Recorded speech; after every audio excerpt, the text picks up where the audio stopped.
How were Greeks and Romans brought to their knees by something that you could have on toast? Join me as I talk about mad honey on the Ancient History Hound podcast.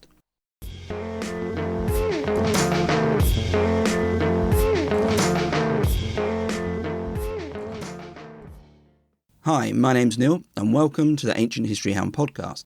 This is another shorter episode which allows me a bit more flexibility when it comes to releasing content. And in fact, I've been sitting on this topic for a while and the shorter format is perfect to talk about a couple of nasty instances involving mad honey. Central to all of this is a book by Adrian Mayer. It's called Greek Fire, Poison Arrows and Scorpion Bombs. As well as being just a great read, this book was a bit of inspiration to me because it proved that you can find unusual instances and topics from antiquity and make them relevant and interesting. This, in fact, has been a guiding ethos to my podcast and website, in fact, all of my content. Sometimes you need to walk the roads well trodden, but there is always room for more niche stuff. If you want to say hi, you can do so on Twitter, where I'm at Ancient Blogger, and the Twitter specifically for the podcast is at Hound Ancient. There's also my website, ancientblogger.com, my Insta and TikTok, which are both Ancient Blogger.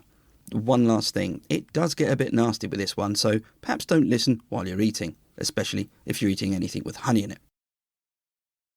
In 401 BC, Xenophon was marching his troops to the Black Sea. It's one of the most famous marches of antiquity, and his account of it, the Anabasis or March of the 10,000, is a riveting account of what happens when you're in a mercenary army and it all goes wrong.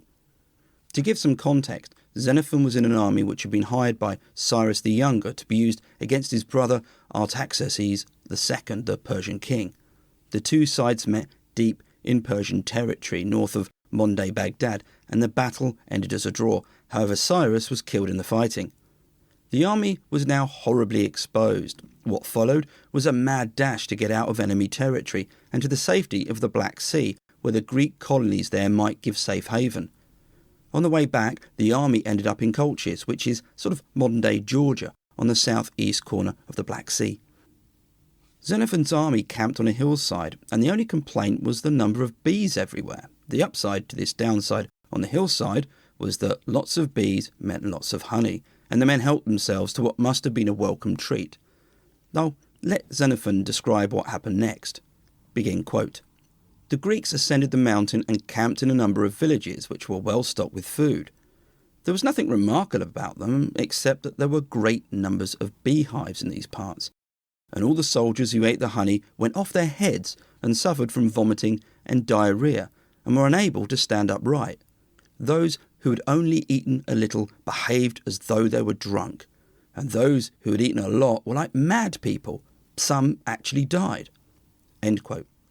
Xenophon noted it wasn't until the third or fourth day that those who'd eaten the honey were able to get up and move.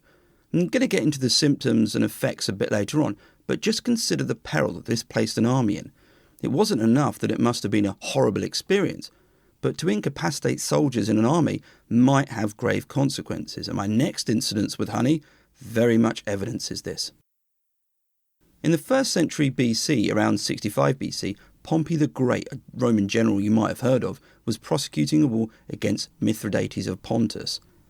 This had initially been a small kingdom in what's now modern-day Turkey, and specifically the northern part. As such, it sat on the south coast of the Black Sea, and it had taken the lands of Colchis as part of an expansion. Mithridates is perhaps a character best unwrapped in his own episode. To put it short, he was fascinating and at points feels almost invented. I know I've praised Adrian Mayer, but Adrian has also written a book about Mithridates, which is definitely worth reading as well. It's called The Poison King, because that was what Mithridates was very famous for, amongst other things.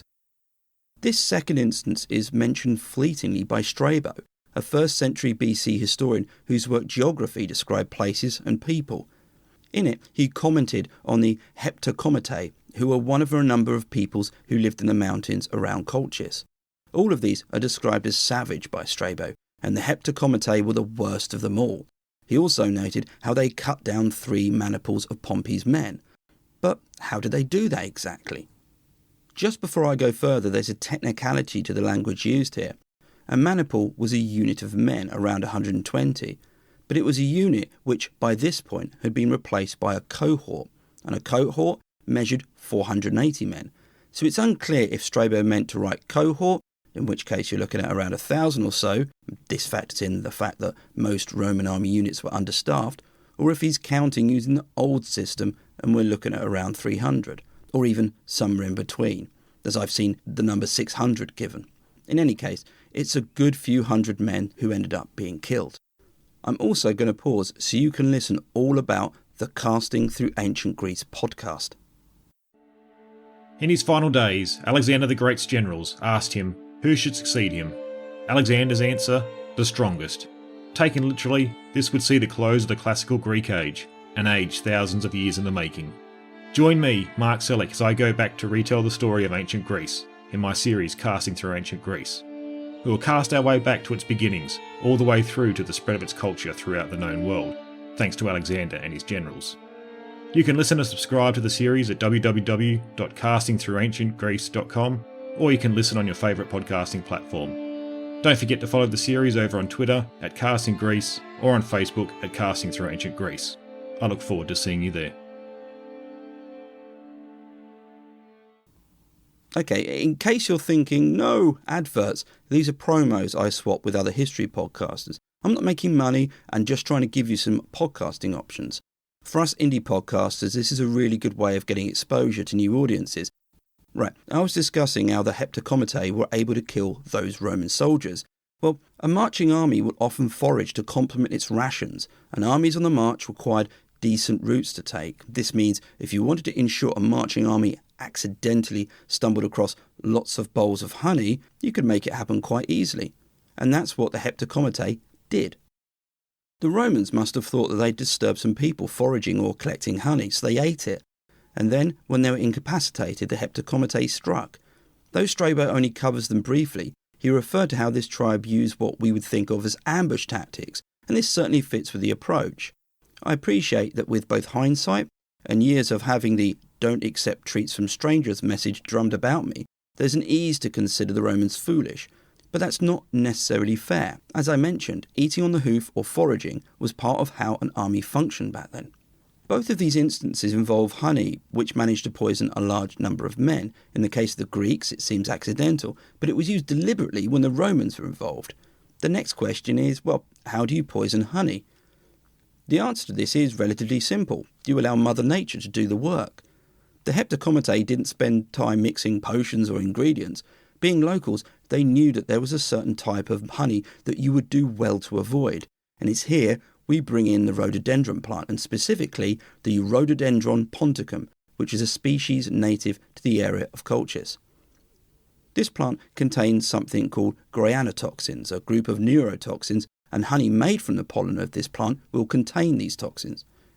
Exactly how much of the honey you need to ingest to experience symptoms depends on how present the granotoxins are in the honey, but one study gave a range of between 20 to 200 grams of honey being needed to cause symptoms.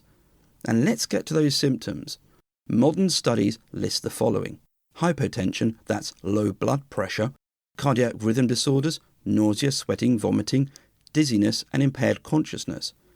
Rarer symptoms include fainting, blurred vision, irregular heartbeats, and even heart attacks. Xenophon's account tracks well with this, as he gave a range of behaviours exhibited by those who'd eaten the honey, from seemingly drunk to the more serious, and even death.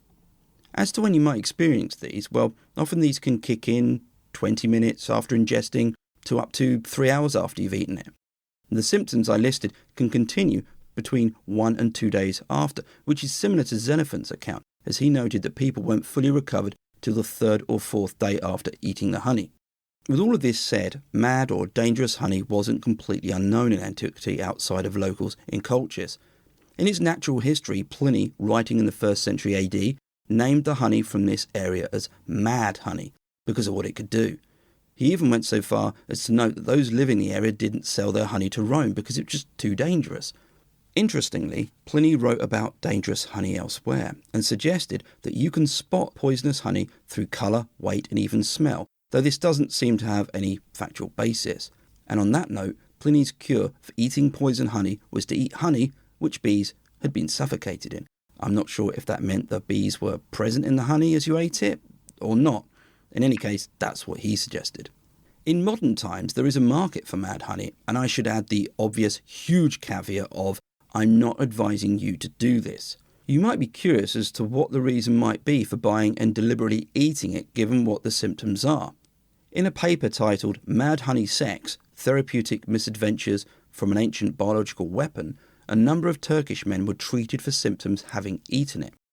A survey of local beekeepers who were producing it revealed that a certain age range of men were buying it thinking it could raise their marital game, if you get my meaning.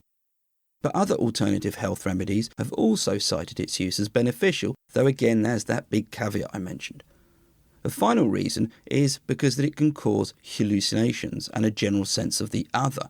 In short, taken as many things have been throughout history in order for a high or just to get trippy. The idea of using foodstuffs to incapacitate the enemy didn't just stay with honey. In 590 BC, the Greek city of Kira was under siege, and siegecraft at this time in Greece was largely about waiting it out. However, to speed up the process, the water supply to the city was intercepted for a short time. It was then reconnected, but now the water was infused with hellebore, a poisonous plant. This made the defenders of the city very ill, and so the besiegers were able to take the city. And finally, what about wine? This was used by a Carthaginian commander in 396 BC. The man in question, Himilco, was up against a larger force, and after setting up camp, retreated. The enemy took the camp and celebrated, helping themselves to the wine, as you might expect. But of course, you know it was poisoned, which allowed Himilco to launch a counterattack, which was barely resisted. Well, hopefully that hasn't put you off food or drink at the moment. I hope you enjoy these minisodes, and feel free to come and find me. Just remember, it's at Ancient Blogger on Twitter, Insta and TikTok, and ancientblogger.com for the website. Oh, and at Hound Ancient on Twitter as well. And if you can leave a review or rate this anywhere, please do. Again, it really, really helps. Till next time, thanks for listening, take care, and keep safe.